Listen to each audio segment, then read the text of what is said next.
เป็น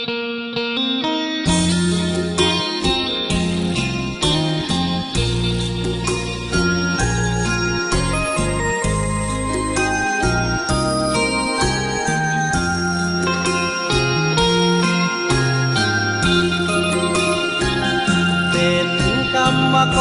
รอยากวอนหักสาวมอสออยากใจแท้น้องเขาก็เพียงชีวิตกรรมกรฐานะต้อยต่ำตัวดำแถมซ้ำมุนมองอยากหานวลน้องเนื้อทองจะมองหรือได้เสื้อขาวพื้นงามสาวไว้ใส่ป้ายมอสอ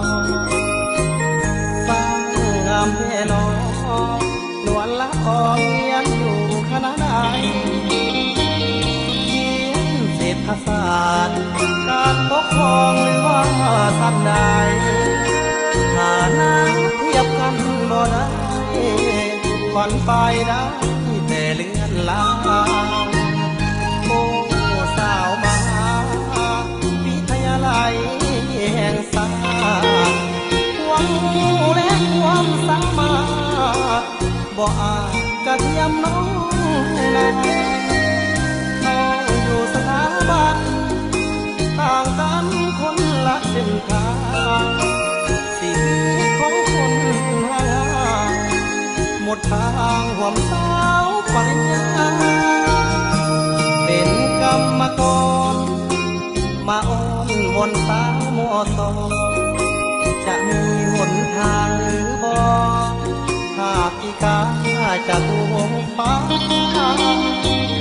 ย่านเหมือนกระต่ายตัวน้อยคอยจันอยู่ฟ้าคอยมาตั้งหลายตัวฟ้าบ่เห็นมาสบตาได้เลย